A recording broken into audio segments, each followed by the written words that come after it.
एवं देश के निर्माण में उत्कृष्ट सेवाएं भी दी। अपर मुख्य सचिव शिक्षा विभाग का कार्यभार ग्रहण करने के पूर्व आप बिहार सरकार के वित्त विभाग के अपर मुख्य सचिव के रूप में कार्य कर रहे थे। आपने पूर्व में बिहार सरकार के गृह विभाग, श्रम विभाग, उद्योग विभाग, सूचना एवं प्रौद्योगिकी विभाग के साथ साथ अन्य विभागों में भी अपने दायित्वों का बखूबी निर्वाह किया है। जैसे जुड़ा डॉक्टर सिद्धार्थ ने अपने 30 से अधिक वर्षों के लंबे कैरियर में मुजफ्फरपुर, भोजपुर, औरंगाबाद और लोहरदगा जिलों के जिला पदाधिकारी के रूप में कार्य किया है। ने भारत सरकार में भारी उद्योग मंत्रालय के निदेशक के रूप में भी उत्कृष्ट सेवाएं दी हैं। आप शहरी नियोजन एवं विकास अधिनियम 2014, बिहार शहरी नियोजन एवं विकास नियम 2014, बिहार भवन उपनियम 2014 का मसौदा तैयार करने के लिए जिम्मेदार थे। पटना मेट्रो के लिए डीपीआर तैयार करने और पटना महानगर क्षेत्र के लिए मास्टर प्लान तैयार करने की प्रक्रिया शुरू करने में आपकी बहुत महत्वपूर्ण भूमिका रही है सर। डॉक्टर सिद्धार्थ ही वे व्यक्ति हैं जिन्होंने बिहार औद्योगिक नीति 2016, बिहार निवेश अधिनियम 2016, बिहार निवेश नियम 2016 और बिहार स्टार्टअप नीति 2017 का मसौदा तैयार किया था। आप अन्य सभी विभागों में व्यापार सुगमता सुधारों का मार्गदर्शन करते रहे हैं, जो उद्योग स्थापित करने में संबंध में मंजूरी देने के लिए जिम्मेदार हैं। आप बियाडा के अध्यक्ष, बिहार खादी एवं ग्रामोद्योग आयोग के अध्यक्ष और बिहार फाउंडेशन के सीईओ कर दिया है। डॉक्टर सिद्धार्थ वाणिज्य, औद्योगिक निवेश और ई गवर्नेंस के क्षेत्रों में भी विशेषज्ञ माने जाते हैं। आप एक बेहतर वाइल्ड लाइफ फोटोग्राफर भी हैं। आपको बैडमिंटन खेलना सर बहुत पसंद है और आपने बिहार में हस्तशिल्प पर एक पुस्तक भी संपादित की है। आज हम डॉक्टर सिद्धार्थ से शिक्षा विभाग में आपकी प्राथमिकताओं के संबंध में बात करें। बहुत बहुत धन्यवाद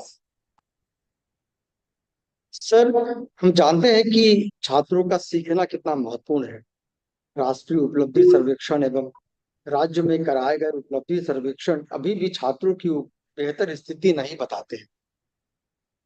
सरकार ने हाल में छात्रों के अधिगम प्रतिफल बढ़ाने के कई प्रयास किए हैं सर। हमने कई निर्देश भी दिए हैं जिलों को भी और संबंधित जिला शिक्षा पदाधिकारियों को भी।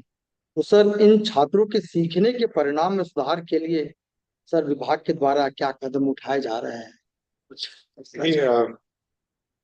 शिक्षा विभाग और शिक्षा क्षेत्र में राज्य के विकास में जो प्राथमिकता इसकी है, ये इससे अनुमान लगाया जा सकता है कि राज्य का जो बजट है उसका अनुमानित 20% राज्य सरकार खर्च करती है।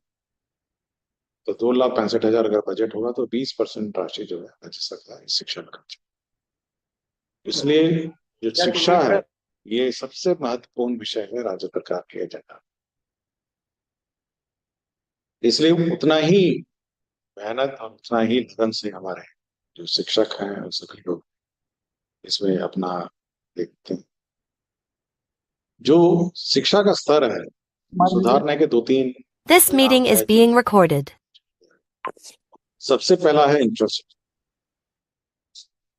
इंफ्रास्ट्रक्चर में सभी जितने भी क्लासेस हैं हर क्लास का कमरा हो, हर स्कूल में टॉयलेट हो, किचन हो, अपने कार्यालय हो, लेबोरेटरी हो या आईटी के जो कंप्यूटर सेंटर हो, इस पर काम चल रहा है। और इस संबंध में हम लोगों का टारगेट है कि अगला मार्च या जून तक इसको सभी को कंप्लीट कर लिया जाए। हम लोगों ने सर्वे करा लिया है और हमारी कोशिश है कि कम से कम इंफ्रास्ट्रक्चर के मायने में ये सभी पूर्ण हो जाए। मैं कल जमुई गया था, समरथला के बगल में गाँव सतपुर, तो मैंने देखा कि 2 कमरों में 12 क्लासेस।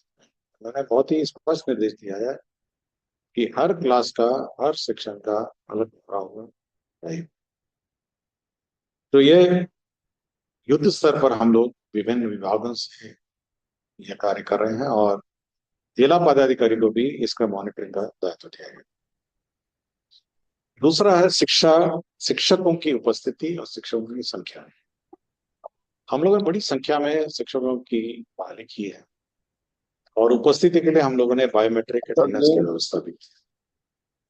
और मैं बड़ी खुशी है कि जब भी मैं जाता हूँ, बहुत दूर दराज गाँव में जाता हूँ, फोन कर दिया, बहुत रिमोट लोकेशंस में जाता हूँ, तो देखता हूँ कि शिक्षकों की उपस्थिति बिल्कुल 100% रहती है। मैं बिना सूचना के ही जाता हूँ, लेकिन फिर भी मैं गर्व से कह सकता हूँ कि हमारे शिक्षक हैं, समय पे आते हैं, समय पे जाते हैं। कुछ जरूर ब्लैक शिप हैं जो हाजिरी ला के भाग जाते हैं, बट वो बड़ी कम संख्या में है। मैं नहीं सोचता हूँ कि इसको कोई जनरलाइज किया जा सकता, लेकिन सभी लोग उपस्थित रहते हैं। तो ये एक बहुत ही उपस्थिति है, और अच्छे पढ़े लिखे यंग जो टीचर्स हैं बीपीएससी से जो पास आउट है, और बहुत ही अभी रिसेंटली कॉलेजेस से भी आए हैं। तो यंग टीचर्स बहुत लगन से और बहुत ही मेहनत से पढ़ाते हैं, और बाकी पुराने टीचर्स भी बहुत लगन आता है। तो टीचर्स की व्यवस्था ऑलमोस्ट हम लोगों ने है, एक इंफ्रास्ट्रक्चर है जो पूरा किया है। तीसरा है बच्चों की उपस्थिति और बच्चों में का जो गुणवत्ता शिक्षा, ये अभी भी चिंता का विषय। ये मैं संतुष्ट नहीं हूँ जिस तरह से बच्चे स्कूल आते हैं, स्कूल में पढ़ाई होती है, अभी भी बहुत आगे, बहुत खतरनाक बात है। जब बच्चों की उपस्थिति देखते हैं तो छोटे क्लासेस में फिर भी अच्छी उपस्थिति है, लेकिन बड़े क्लासेस में देखते हैं कि ट्यूशन में लोग बच्चे अभी भी लग जाते हैं, समय पे स्कूल नहीं आना, यह भी शिकायत अभी देखी है। यूनिफॉर्म में नहीं आना, अपना नोटबुक नहीं लेकर आना, जिस विषय की पढ़ाई हो रही है उस विषय का नोटबुक नहीं लेकर आना, होमवर्क नहीं करना, क्लासरूम नहीं करना। तो ये तमाम शिकायतें अभी भी मैं देखता हूँ, और मेरे निरीक्षण के दौरान भी ये सब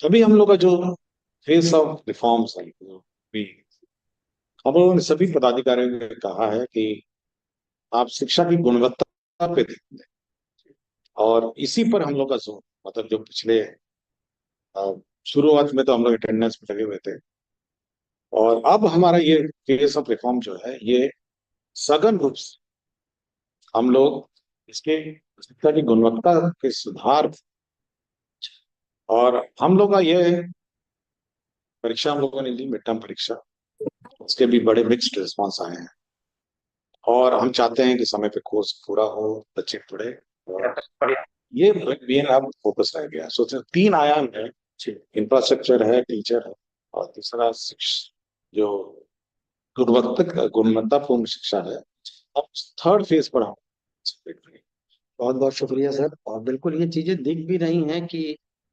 विद्यालयों में परिवर्तन दिख रहा है। तो आपके ने तो विद्यालयों का भ्रमण किया है सर, वो तो सभी सभी ने देखा है और सभी इससे प्रभावित भी है सर। हम बात करते हैं राष्ट्रीय शिक्षा नीति 2020 ने विभिन्न अध्ययन एवं अवलोकन के आधार पर यह उल्लेख किया है कि अभी भी भारत में बच्चों की बुनियादी साक्षरता और संख्या ज्ञान के कौशल अच्छे नहीं है, खासतौर से कक्षा 1, 2, 3 में जो बच्चे हैं उनकी। और संभवतः इसी कारण से बच्चों के शिक्षा के प्रति जो लगाव है वो थोड़ा कम होता है सर, और धीरे धीरे वो उनका ठहराव कम होता है, बच्चे विद्यालय छोड़ जाते हैं। और इसी को एड्रेस करने के लिए उन्होंने, भारत सरकार ने एक मिशन निपुण भारत शुरू किया सर 2021 में, 5 जुलाई 2021 को बिहार में भी सर विभाग के द्वारा भी मिशन निपुण बिहार शुरू किया जा रहा है, जिसमें फैलन के जो कौशल हैं उसको बढ़ाने के लिए बात की जा रही है। और ये लक्ष्य है कि 2026-27 तक इन लक्ष्यों को पूरा किया जाए। तो सर 2026-27 तक लक्ष्य को पूरा करने के लिए मिशन निपुण बिहार के तहत जो विभाग की प्राथमिकताएं हैं, कैसे किया जा सकता है, उस पर किस प्रकार डालेंगे सर? देखिए, शुरुआत में जब ये बच्चों को रिटेंशन की बात थी, क्लास 1, 2 और 3, मिड डे मील एक बहुत महत्वपूर्ण, और यह धारणा थी कि मिड डे मील से बच्चे आएंगे, समय पे पढ़ेंगे, तो वहाँ न्यूट्रिशन का भी इशू था जो रिजॉल्व हो जाता, और दूसरा अटेंडेंस भी जरूर हुआ। ऐसा नहीं है कि मिड डे मील एक बहुत महत्वपूर्ण व्यवस्था जिससे न्यूट्रिशन भी इम्प्रूव हुआ, और साथ ही उसके बाद यह हुआ जो नेशनल न्यू एजुकेशन पॉलिसी है, कि इस टीचिंग लर्निंग मेथोडोलॉजी में परिवर्तन आए। बिल्कुल, और कोर्सेज अट्रैक्टिव किए जाए, और जो FLN किट्स हैं वो उपलब्ध कराए जाए, और पूरा करिकुलम चेंज ऐसा किया जाए कि बच्चे इससे इन्फ्लुएंस्ड हों और बच्चे इससे, क्योंकि जब तक बच्चा इंटरेस्टेड नहीं रहेगा, अट्रैक्टेड नहीं रहेगा, स्कूल में उसका अटेंडेंस उतना ही प्रभावित होगा, और उसको लगेगा कि एक सेंटर ऑफ लर्निंग है, सेंटर ऑफ एक्टिविटी है, और सेंटर, ये सब बच्चे, उनकी अटेंडेंस भी इंप्रूव होगी और प्रॉपर। तो ये एक महत्वपूर्ण एक विषय है जो उस पर काम किया जा रहा है। बिहार में भी पिछले हिसाब से काम किया जा रहा है। तीसरा ये है कि जो न्यू एजुकेशन पॉलिसी है वो स्किल ट्रेनिंग में बहुत ध्यान देता है, स्किल ट्रेनिंग ऑफ चिल्ड्रन। और यह विभाग का ये मत है कि हर बच्चे को, जो बड़े बच्चे हैं उनको स्किल ट्रेनिंग सिखाया जाए अपने करिकुलम के अतिरिक्त, और इस पर विभाग काम करे। सर बहुत बहुत शुक्रिया सर। बिल्कुल सही है कि जो छोटे बच्चे हैं अगर उनके क्लासरूम ट्रांजैक्शन में स्थिति सुधरेगी तो बच्चे रुकेंगे भी, बच्चे सीखेंगे भी। और ये सर अभी पूरे देश में ही ये बात की जा रही है कि बिहार शायद संभवतः पहला राज्य है जहाँ पर इतनी बड़ी संख्याओं में एक साथ शिक्षकों की नियुक्ति की गई थी, और 2 लाख से अधिक शिक्षकों की नियुक्ति हुई थी सर। ये और साथ में सबसे अच्छी बात हुई कि इन शिक्षकों के प्रशिक्षण पर बहुत बड़ा इन्वेस्टमेंट भी हुआ, वो कैसे विद्यालय में क्या अनुकूल हो सकते हैं इस पर भी फिर ध्यान दिया गया है SCRT के द्वारा भी। और तो सर इसमें किस तरीके से वो शिक्षक बेहतर ढंग से कर सके अगर उस संबंध में, क्योंकि सर हाल में ही तेलंगाना से कुछ लोगों ने पूछा कि कैसी इतनी बड़ी संख्या में शिक्षकों का प्रशिक्षण आयोजित किया जाए या किया गया है, उसके संबंध में वो भी जानना चाहते हैं। तो ये बताएंगे सर ये चीजें कैसे। प्रशिक्षण एक लगातार प्रक्रिया है। ऐसा नहीं कि एक बार हमने प्रशिक्षण कर दिया और उसके बाद हम छोड़ देंगे। हम लोग हर साल